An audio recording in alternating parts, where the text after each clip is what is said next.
Yo, what's good, everybody? What's up? Come on in, come on in, come on in. We chilling. Y'all already know exactly what time it is. We back here to serve some more game on the ground for them hungry house. We just got the pound and are ready for the next round, man. Appreciate every single one of y'all for tapping in. We chilling, man. Let me know down there in the comments below how your guys' day turned out to be. My day was alright. My day turned out to be pretty good. You know, it was a little bit, it had a little bit of laziness in it. Had a little bit of dreading just having to get up and do stuff. So with that being said, I have no idea what you are talking about, but this is what we finna do here. Crap, actually, let me do something real quick. There we go. Boom,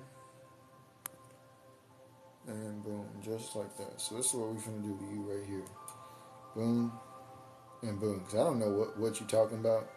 But yeah, we gonna get you up out of here.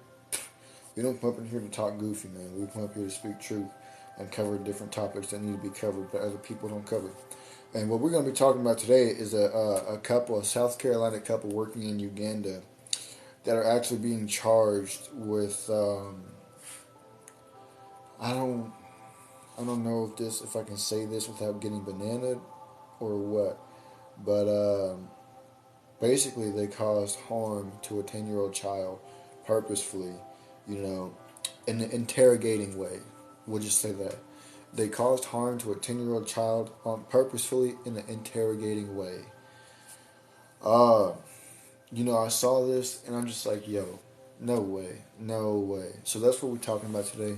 Let me fix my, that way it's there. We go, that's a little better. But that's what we're going to be talking about today, man. Man.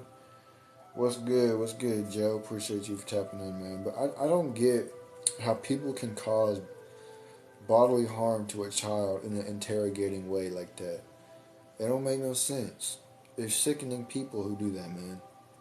Those people are sickening. But we're going to read this article in just a minute once we hit 1,000 likes, and we're going to jump into it. So let me know how your guys' day has been down there in the comments below. Also, let me know where you guys are tapping in from, your city, your country, your state, whatever the case may be. I've always thought it was interesting how we could all be in different parts of the world and still tap into the same exact program, man. It's weird. It's like looking through a portal that you can't even reach through. It's crazy when you look at it that way. It's like, whoa, that's literally what it is. Yo, what's good? What's up, Spin? Appreciate you for tapping in, man. Tap the follow and the bell button. If you guys like what you see and like what you hear, man, we got content every day. I'm on the backup account because my main account got taken down from live because I was talking about cars, and you coming up in here and talking about something that we ain't even talking about. So with that being said, this is what I'm gonna do to you right here. Boom and boom, just like that. Bye bye. See you talking about something else that we ain't even talking about. But so with that being said, we're gonna go ahead and jump into this, man. U.S. couple accused of interrogatingly causing harm to a 10-year-old foster son in Uganda and could face the deceased penalty. If y'all know what I mean, I got speaking code here on TikTok. Nicholas and Mackenzie Spencer, who are accused of bringing harm to their foster son, are now charged with aggravated trafficking as well. Oof. A South Carolina couple living in Uganda recently accused of bringing bodily harm to their 10-year-old foster son has also been charged with aggravated trafficking. Multiple outlets report if convicted, they could face the deceased penalty. Nicholas and Mackenzie Spencer, both 32, have lived and worked in the Kampala, Uganda area since 2017 after moving there to do humanitarian work. In 2018, they took in 3 foster children from a local Christian ministry, according to a December 13th Ugandan police statement. The Spencers allegedly kept their 10-year-old foster son barefoot and naked throughout the day. What? And would sometimes allegedly force him to squat in an awkward position. They also allegedly made him sleep on a bare wooden platform without a mattress or a bedding. That is disgusting, dude. That is disgusting. A caregiver for the child told local paper, the Daily Monitor, that the Spencers allegedly kept the child confined to a small tiled room. They allegedly kept him home from school and had a camera monitoring him at all times. We believe the victim could have endured more severe acts of bodily harm away from the camera, the December 13th police statement asserts. I wanted to leave the job, but I knew if I left without doing something about it, the bodily harm would continue. The caregiver alleged to the monitor. Police became involved after the neighbors reportedly grew concerned about the child's conditions. They look like people who would do that. Y'all see this? I don't know if you guys can really see it or not. Hold on. Those two people right there. Those are the people that did that. They look like people who would actually bring harm to a child. They look um, like JD followers. If y'all know who I'm talking about, y'all know who I'm talking about. I'm not going to say the name in case it gets me taken down. They look like JD followers. Shout out to Money for Life for the follow. Man, I didn't even realize that. Shout out to Money for Life for the follow, man. Much love and appreciation. Appreciate you for joining the family, man. Go follow my main account, Prince Kane. I'll be back up there once this restriction gets taken away. I'm on my backup account right now, so if y'all like what you see here, go follow my main account at Prince Kane, Kayne. That's where most of my content goes out at. But we're going to continue into this. The American couple has been in custody since December 9th. At a recent hearing, prosecutor Juan Keko claimed they were a flight risk due to their lack of local ties or family. Because of the severity of the charges against them, she said their likelihood to abscond from bail is really, really high. The couple's lawyer reportedly told the Agence France Press that the new aggravated trafficking charge doesn't make sense because last time we were in court, the state said that inquiries are complete. I'm not sure exactly what that means. There's some legal language that I don't quite understand yet, but we'll work our way around it. On a 2019 GoFundMe page she created to raise funds for her joint and spinal issues, Mackenzie Spencer wrote that she moved to East Africa nearly 3 years ago with my husband Nick, and we have been doing humanitarian work focused on women's empowerment and education. We are also foster parents to 3 incredible children. See, the fact that people can do disgusting things like this and literally just lie in your face like that is crazy. Just goes to show you how evil they are and how evil their intentions are, man. It's crazy. It's sickening too. How can you bring bodily harm to a 10-year-old, keep him naked, locked in a tiled room, 24/7? It's like, dude, that is absolutely disgusting.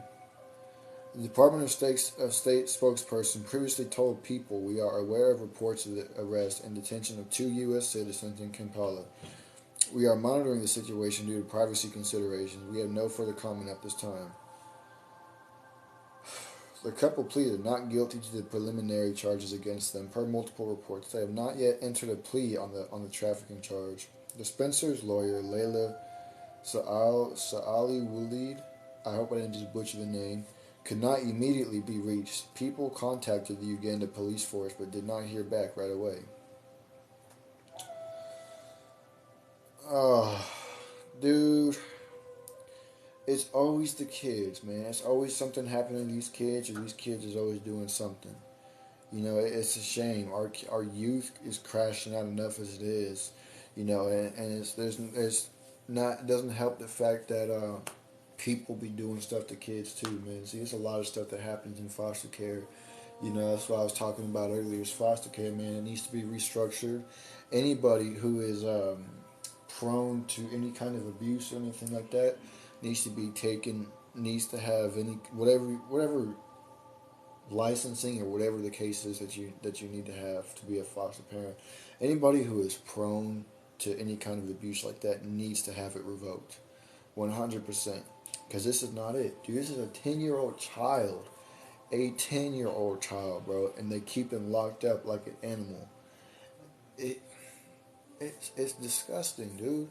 A 10-year-old child. Come on now. Really, a child.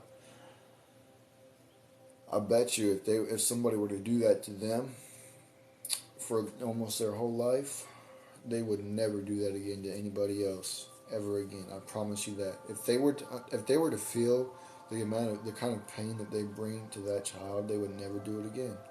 See, people do stuff like this because, for one, they're sick. Obviously, they're demonically influenced, and they do it because they do it in secret because they don't get caught, and they get thrilled from it. They get thrills from it. But once they do get caught, they're sorry. But they're not sorry while they're doing it. So with that being said, they're not even sorry. They're just sorry that they got caught. I hope they get. I hope that if they get found, you know, if they get found guilty, I hope. Um, I don't really wish uh,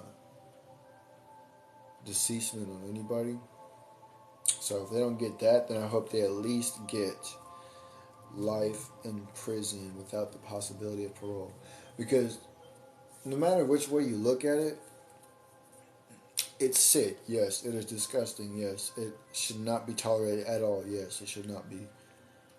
But everybody deserves a chance to get right with the Lord while they are alive.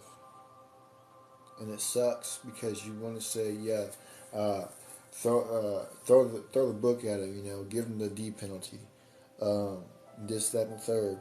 But everybody, while they're alive, still gets the chance, should get the chance to get right with the Lord before they leave the earth. But at the end of the day, I understand why people give people like this the D penalty. I understand it. I'm not against it. I'm just saying I don't wish the D penalty on anybody personally because, the way I see it is everybody should have the chance to get right with the Lord. We didn't breathe life into these people, so we don't have the right to take away the life that's been breathed into these people unless God commands it, like he did the Philistines when the Israelites were in Egypt, or not Egypt, but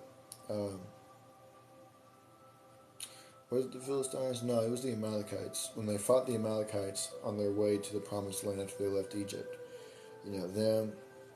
Um, and then there was also Philistines too that they do it too. But yeah, man. With that being said, I'm gonna go ahead and get up on out of here, man. I appreciate y'all for tapping in. Make sure y'all share with y'all friends, y'all families, your mommies, your aunties, your grannies, and everybody else that y'all know.